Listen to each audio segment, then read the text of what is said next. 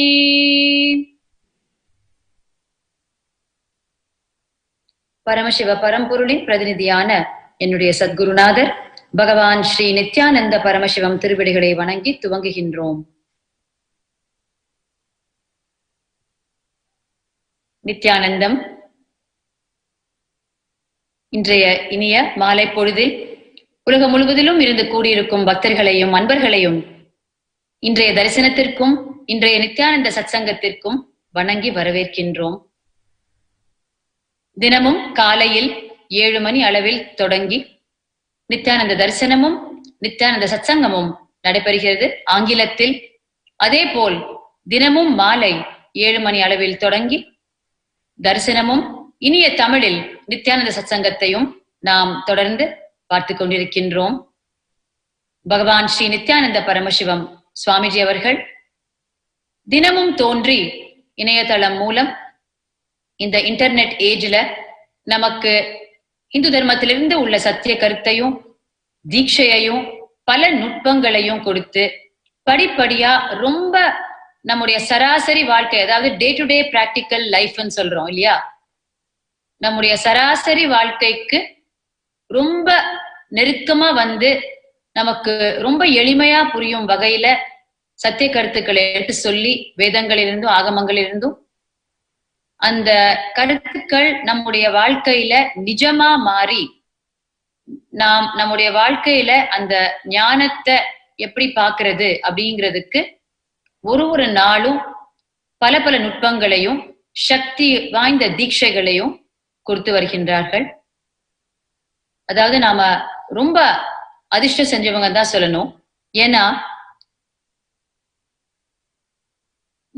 நாம எல்லாம் இந்த இன்டர்நெட் ஏஜ்ல வாழ்ந்துட்டு இருக்கோம்.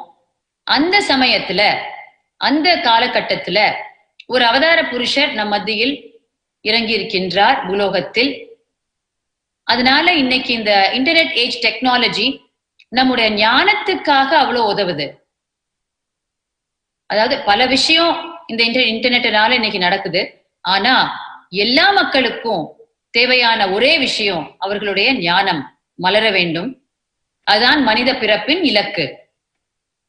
அந்த ஞானத்துக்காக இந்த இன்டர்நெட் ஏஜும் டெக்னாலஜியும் இன்னைக்கு உதவுது. அதனால இவ்வளவு எளிமையா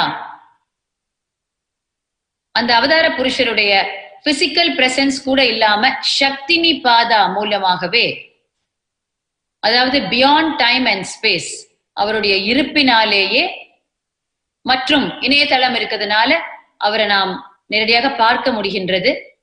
இது இரண்டும் கலந்து நாம் தினந்தோறும் தீட்சையை நேரடியாக உள்வாங்கி சத்திய கருத்துக்களை நேரடியாக உள்வாங்கி கொண்டிருக்கின்றோம். அதனால நாம ரொம்ப அதிர்ஷ்டம் செஞ்சிருக்கோம். இந்த இன்டர்நெட் ஏஜ்ல நாம நம் மத்தியில ஒரு அவதார புருஷர் இறங்கி இருக்கின்றார் பூலோகத்துக்கு. அப்கோர்ஸ் அவதார புருஷர்கள் அந்த அறிவியலை பார்த்தோம்னா மக்களினுடைய, அதாவது உலகளாவிய அளவில் மக்களினுடைய அந்த ஆழமான தேடுதலுக்கு ஒரு பதிலாகத்தான் அந்த பரமசிவ பரம்பொருளை உடல் தரித்து அவதார புருஷராக வருகின்றது. அதனால வந்த பிறகு பியாண்ட் டைம் அண்ட் ஸ்பேஸ் நாம எங்கிருந்தாலும் அந்த சக்தி நமக்கு அந்த ஞானத்தை கொடுக்கின்றது. அதற்கு இன்றைக்கு இந்த இன்டர்நெட் ஏஜும் டெக்னாலஜியும் மிகப்பெரிய ஒரு கருவியாக அமைந்திருக்கிறது. இதுவும் பரமசிவ பரம்பொருளின் டிசைன் தான். இந்த இன்டர்நெட் ஏஜ்ல வந்து ஞானம் கொடுப்பது, டெக்னாலஜி அமைச்சதும் அந்த பரமசிவ பரம்பொருள் தான். சோ ரொம்ப இனிமையா நடந்து கொண்டிருக்கிறது. இன்றைய காலை சத்சங்கத்தில் சுவாமிஜி என்ன நமக்கு அருளாசி செய்தார், என்ன கருத்துக்களை நமக்கு வழங்கினார், இன்றைக்கு, அதாவது நாளைய தினம் 1 ஜனவரி 2019, 2020, இன்று கடைசி தினம் 2019ஆம் வருடத்தில். இந்த தினத்தில் நாம் என்ன சத்திய சங்கல்பம் எடுக்க வேண்டும் அடுத்த வருடத்திற்கு அப்படின்னு சாமி அருமைய சத்சங்கத்துல சொன்னாங்க. தன்னுடைய பக்தர்களும் அன்பர்களும் எல்லோரும் இந்த கடைசி தினமான இந்த நாளில் எடுக்க வேண்டிய சத்திய சங்கல்பம் என்னன்னா, முதலில் ஆங்கிலத்துல சொல்றேன், I will change the past. அதான் எடுக்க வேண்டிய சத்திய சங்கல்பம். என்னன்னா, நான் என்னுடைய கடந்த காலத்தை மாற்றி அமைப்பேன் அப்படிங்கிறது தான். தொடர்ந்து ஒரு 3 தினமா சுவாமிஜி இந்த பரமசாந்த நிலையை பத்தி பேசிட்டு வராங்க. அது என்னன்னா, அதாவது நம்முடைய கடந்த காலம், நிகழ்காலம், எதிர்காலம் நடக்கும் அத்தனை சம்பவங்களும், கடந்த கால சம்பவங்களின் நம்மேல் அது பதிவு செய்திருக்கும் பல உணர்ச்சிகள், உணர்வுகள் எல்லாமே மங்களத்துவம் தான் அப்படிங்கிற சத்தியத்தை உணர்ந்தால், அந்த கடந்த காலத்தோட நாம கம்ப்ளீஷன் செய்தால் மங்களமாகத்தான் நடந்தது என்ற உயர்ந்த புரிதலுக்கு வந்தால், அதனுடைய பிரதிபலிப்பாக, அதனுடைய தொடர்ச்சியாக வரும் நம்முடைய நிகழ்காலமும் எதிர்காலமும் அடுத்த பரிமாணத்திற்கு செல்லும். இதுதான் அந்த பரமசாந்த நிலை என்று மன்னிக்கவும். அதனால் தொடர்ந்து என்னுடைய கடந்த காலத்தை மாற்றுவேன் அப்படிங்கிற சத்திய சங்கல்பத்தை எடுத்தா நம்முடைய எதிர்காலம் முழுமையாக அடுத்த பரிமாணத்துல ஞானத்தை மையமாக வைத்து அமையும். அதனால இந்த ஒரு சத்திய சங்கல்பம் போதும், நாம ஒவ்வொருவருடைய எதிர்காலம்